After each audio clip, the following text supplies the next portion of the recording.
the United States of America. These are characteristics, all of which are valued by women. But these are characteristics that are countercultural for men in 21st century America. But the simple fact of the matter is that it was no different in Jesus' day. The characteristics that Paul lists as fruit of the Spirit have always been countercultural for men. And that, my friends, is why the Christian faith is not for wimps. Christians value a type of male that is not the norm of today's society. Never has been, maybe never will be. But what does it mean to be a true Christian man? We as Christians believe that Jesus Christ is the ideal example of what a man should be. And if we look very carefully in the New Testament, we find what it means to be a Christian male. Contrary to those popular pictures that you often see in Sunday school walls, ones where you have a brown-haired, long brown-haired guy who is very frail looking and has sort of this apocalyptic look up to the sky, Jesus was not that type of person. I don't know what Jesus looked like. In fact, there isn't a single physical description of Jesus in the New Testament, but I can guarantee you he didn't have brown hair. Not if he came from the Middle East. I also can guarantee you that he wasn't frail. According to the New Testament, Jesus was in fact an artisan.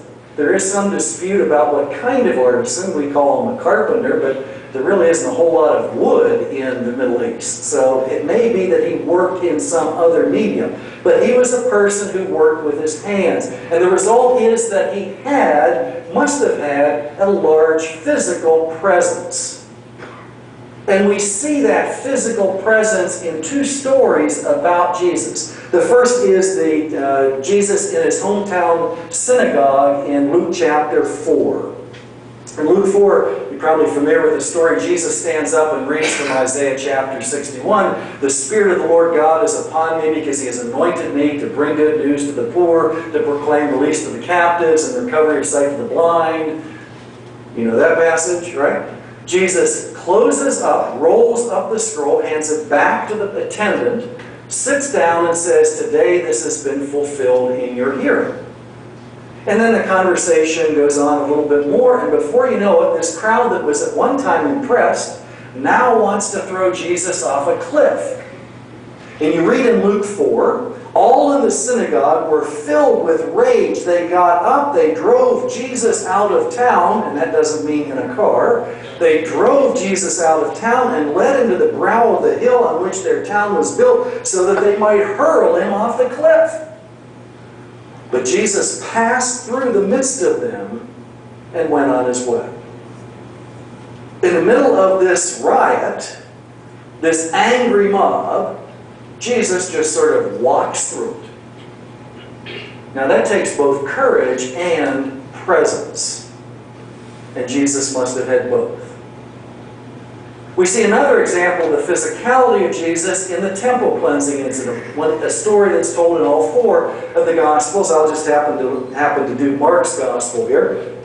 You know the story of Jesus entering the temple, and when he enters the temple, he overturns the tables of the money changers and the like. Here's Mark's description in Mark chapter 11.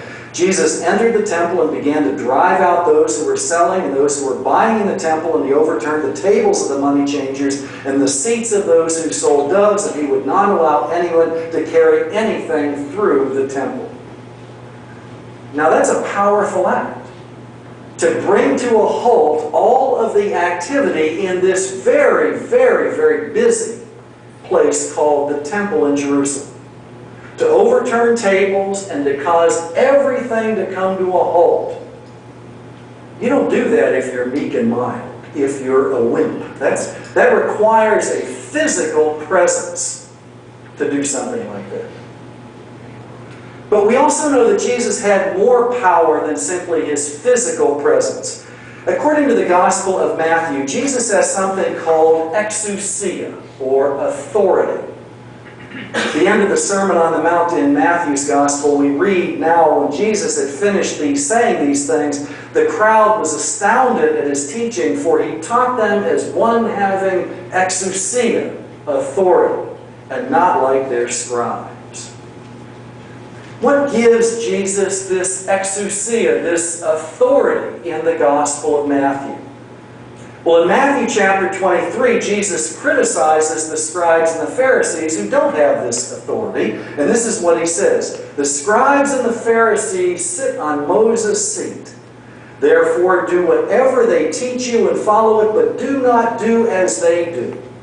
For they do not practice what they teach." What gave Jesus authority is that Jesus did what he taught. That Jesus' walk conformed to his talk.